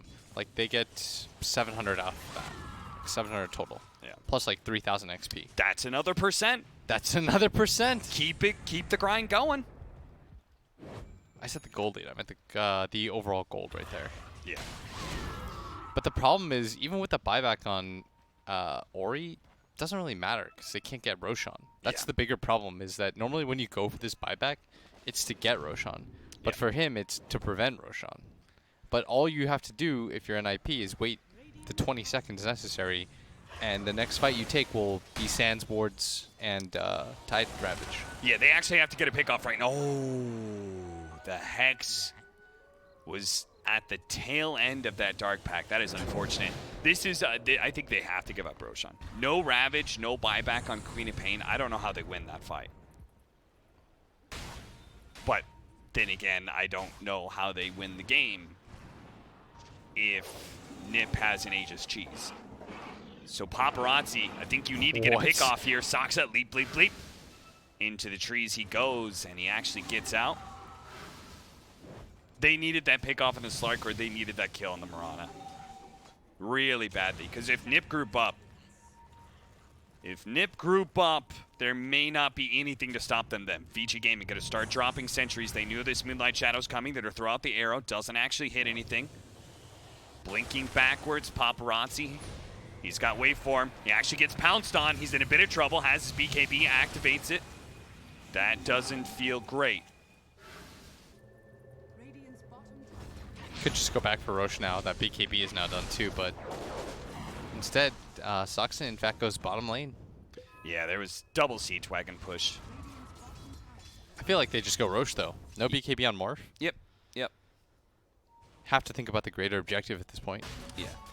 I think it's like one of those things where it's like, I just literally need 10 seconds to kill these Siege Wagons, and then I'm going to come right back to Roshan. Yang, he has Ravage actually. That's back up. Fade's going to be able to throw the Serpent Wards inside of the pit. Lotus Orb bouncing back that shot to Paparazzi, but he had a Lincolns of his own. Fade actually dies as Saksa has a godlike spree with the Blink Dagger, Ethereal Blade. He is very scary in 33. He just places himself very offensively forward. The arrow's going to nail Yang. He has Ghost Scepter. He has Ravage, so they can't overcommit to trying to bring him down. Oh, he's dead. The borrowed time got overwhelmed there, and they will be able to bring him down. The buyback coming out from the Tidehunter. At the same time, Ori, one more shot from Ace would have been able to finish him up. Paparazzi tried to jump in, but Fada does manage to imprison, blinks away, and he's fine. Vici Gaming still have that Ravage to work with, though, so Nip are not going to be able to get that Roshan for free. Still not yet. And Paparazzi opted to become the Lich, just so he could get the gaze. And he's going to walk in. That, if you guys don't know, if you actually, the trip time is 400 HP, right? If you actually do over 400 damage to a ban, you can kill him and borrow time. One proc, they're going to try and finish up this Roshan. Oh, he imprisoned Roshan! What? I didn't even know you could do. Fada just disappeared him! He Houdini'd the Roshan. It's going to be picked up right in. Oh, they snatched away the Aegis. Paparazzi has the extra life, and now Nip, can they actually still win this fight against it? Paparazzi, first life. E-Blades himself, buys himself a little bit of time. Leap 1, Leap 2. Waveform, not quite up. He doesn't actually have the mana for it, but Vici Gamer going to hold for him. DY, Vici Gaming, they get away with the Aegis. They have bought themselves another percent. Dare I say more if they actually kill Fada right now, but Ori doesn't want to overcommit for that one. Yeah, they're loath to just walk up the high ground like that and... Show me another percent. Oy, 4%. I can't believe that actually happened. I've honestly, I can't say that I've ever seen Roshan get astraled. Have you? No, I haven't. That is because normally there's absolutely no reason for you to have to do it. No. There's no reason, almost no reason to ever. That's like one of those really weird things I've just never seen. Big guy just got snapped. And that just bought enough time for, well, I mean, it didn't buy enough time. Paparazzi was able to get in there. Technically, they got the Roshan bounty. I don't know where the cheese went, if I'm honest. Do you see it anywhere? Cheese on Fada. 1% after another. You just got to chip away at those leads. Hi, Rich. Rich just kissed me. Rich, that was, yeah. If you heard a kissing sound, that was not actually just a kissing sound being made. For sound effects, that was Rich kissing Blitz on the cheek. Because that's how we roll. That's how we roll, guys. What it do? All right, so they're going to Moonlight Shadow around the timing of...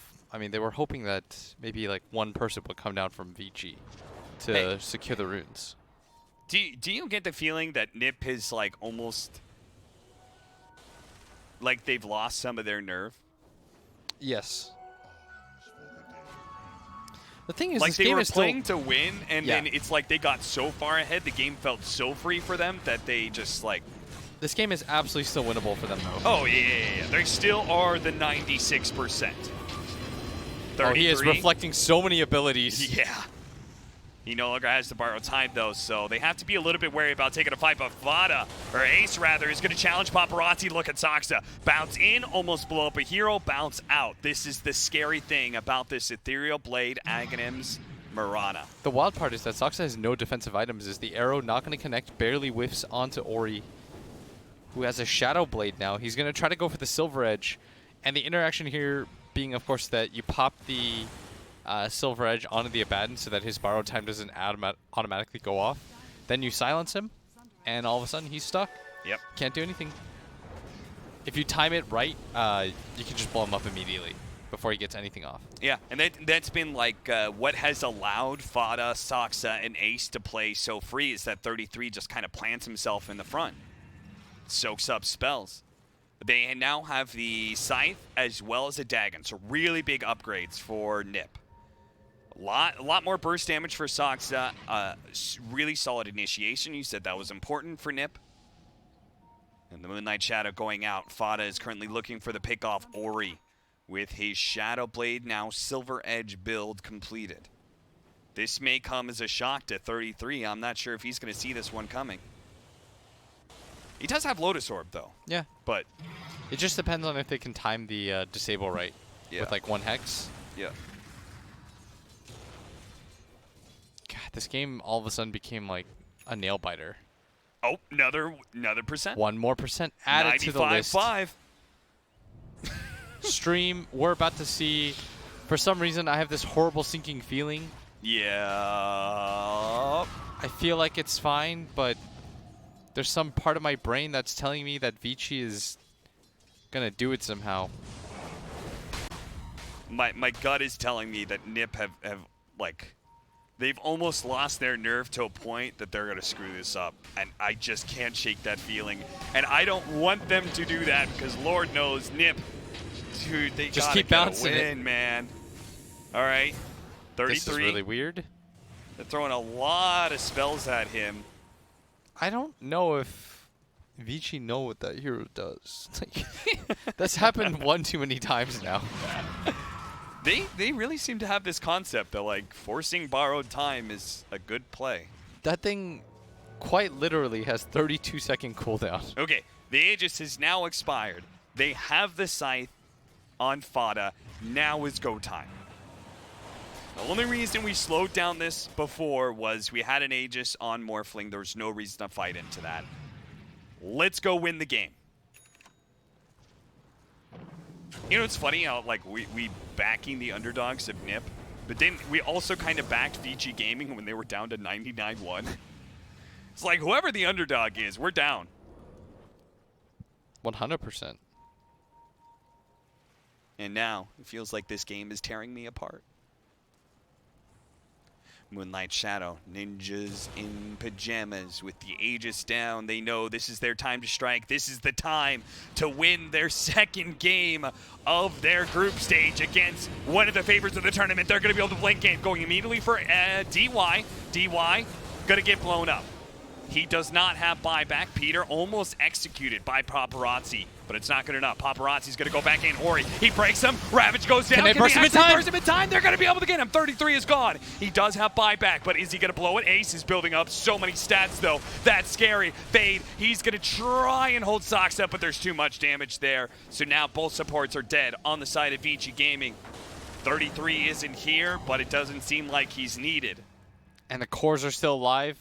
They've got to be a little bit careful here for NIP, but they are still 1 man up. 1 man for 2. Gold and experience beneficial to Vici Gaming. Sox has been brilliant, by the way. Yeah. He's doing this like hit and run Mirana, just causing chaos everywhere. Yeah. Never really letting himself get locked down ever. He has no defensive items, by the way, guys, and he's still doing it.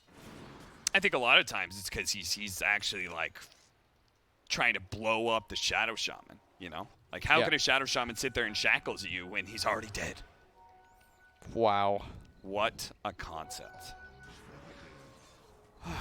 He almost has Dagon 5 now. Like, he could buy it. But he wants to make sure he has buyback. Again, Nip, you really don't want to throw this game. And Ace, getting caught up here would do you no favors.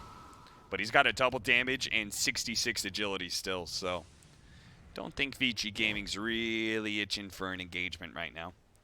Nobody was forced into buying back in that last fight, but part of the problem for Vici Gaming is they are missing buybacks purely because they're starved right now.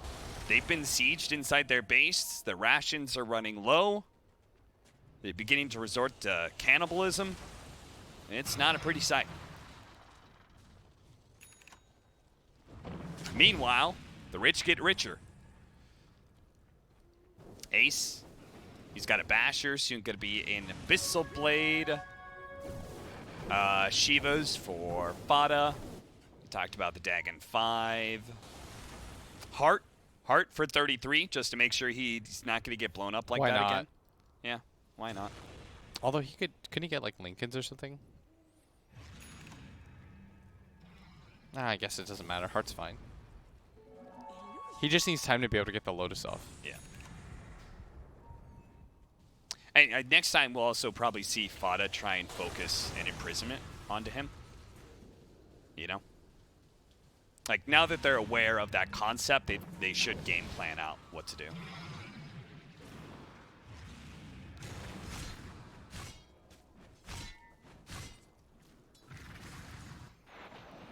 And Roshan number 3.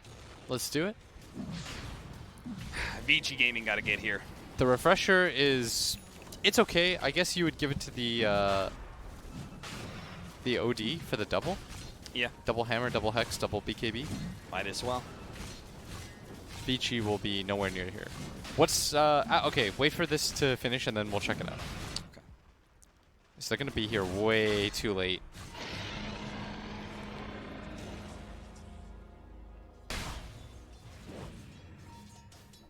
As the full retreat happens. All right, what are we at? What'd you want to show? Oh, the win probability, is that it? Well, I'll take away 1%.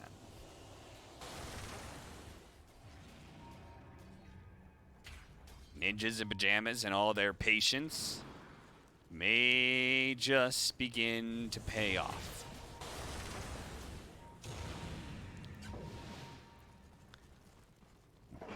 We got the refresher OD. I think they have 2 cheeses. Am I wrong? Yeah, 2 cheeses. Peter's holding one because Peter is going to give it to somebody in the middle of a fight, I think. I'm not really sure Peter's using it on himself.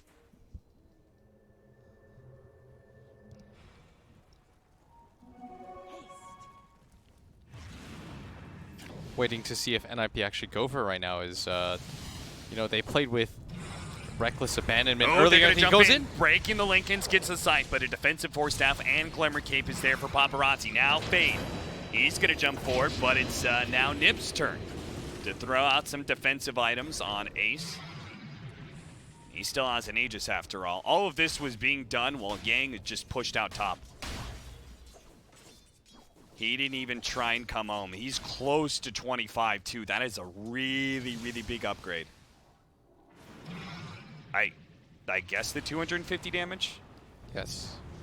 Because I don't think the CDR is actually going to do a whole Why lot not? for you. Swing for the fences. Yeah. Nah, I feel like you still want to go for the 25. It feels like Nip are just like... They're waiting until that one sick arrow, you know? And failing that, they'll just keep on poking at this tier 3. Oh, it hit. It hit. It did hit, but there's a force staff. He was facing the right direction. And once again, we'll reset. We'll reset again. Golf clap for NIP. Oh, now we've got the triple arrow. Now, Are they going to go in when he hits the trip? Oh, dude, that almost hit. it almost. They break Ace, hex him up, but Fada makes his initiation. He's going to go for the Queen of Pain this time around. Almost pulls him up with a hammer, but he does manage BKB and gets out. The imprisonment on Paparazzi. He now turns into his morph form, trying to deal with Ace if possible, but all Saksa just rolled in and blew up the Tidehunter. They lost the Aegis for that, but it's probably going to force a buyback out of the Tide. Saksa is doing it all and some right now. 11, 0, and 10. Damn. He just continues to roll. He's got a Dagon 5, I believe, yes? Dude, that's what we're talking about, man. All offensive items. Saxa said Play he heard my for the comments win. about they need an MVP, an all-star performance to get through this. And he's going to do it again. Oh. Imprisonment save from Paparazzi. He's even there to make sure to block the arrow if necessary. He's got waveform charges. Waveforms in, waveforms out, but the siege wagons are still there. Arrow lands on a Paparazzi, the long shackles, but there is 33 who has his 25 talent of the aphotic shield, by the way. And he did go the damage on the Tide. So he's going to try and be a carry. He's going to try and help this Paparazzi Morphling win the game. Another arrow lands, this time on DY's Ogre. Bounce back as Ace just continues to hit But at this another Rax. The initiation, BKB. another pick off. This one's on DY. Still no buyback out of the Tide Hunter. Yeah, he's being patient right now. Fada still has a refresher. He's waiting for that misplay from Ninjas in Pajamas, but will it ever come? Oh, They're going the to go arrow for it hit. now. They managed to hit the three-man Sonic Wave. Paparazzi still being controlled up the Ravage, going down and finished off the OD and controlled up the rest of them. Ace is still good to go, though. He's already stolen so many stats. Managed to get a bash, but oh, he just got shackled, and nobody can really save him for a while. 33 finally has the Aphotic Shield back up, and Ace now turns. Finish off DY. Die back for him. Ninjas in Pajamas will collect that, not collect that gem. Now collect the gem, got it.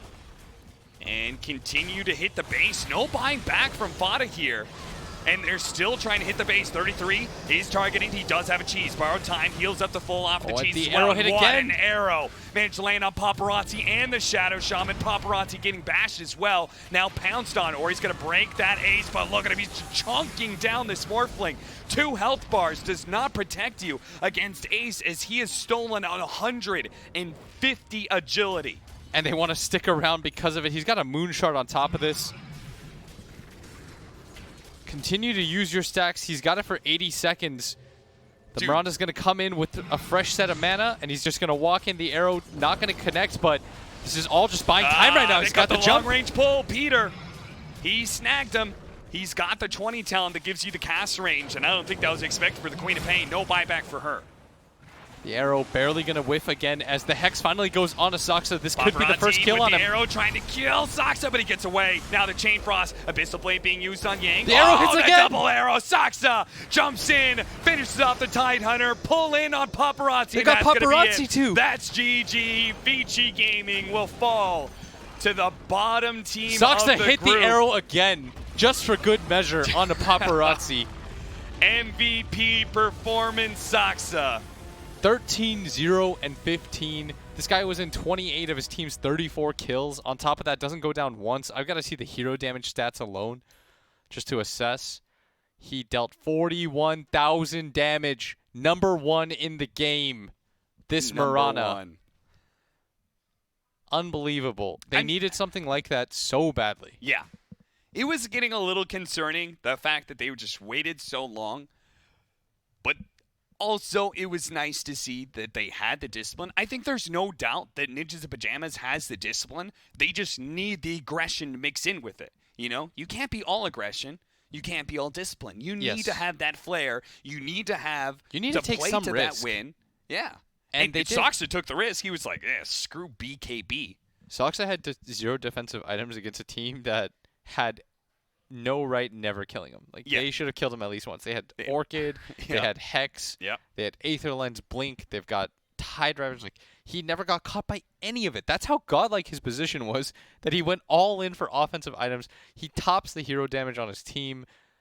Guy's an absolute beast in this game. Well done to all of NIP, but that was definitely a standout performance, and they needed it. It came at the right time. Yes, because they still have 2 more series to go. They can dig themselves out of this hole. They had 1 point before this. Now they've doubled that. They've got 2 points and 2 series to go. 1 against Infamous. Yes, and 1 against EG. EG. Peter can take those points from his former team. That would be something for him to come back and get into TIA that way. But at least this way, they're no longer now they can at least do something with this. Yeah. They can build off of this. And so congrats to NIP as this series is going to go 1-1. That'll do it for us for the time being. I believe the next series after this is going to be Chaos versus Keen or something like that. No, Newbie. Chaos versus Newbie. That's what it is. Newbie versus Chaos. Another team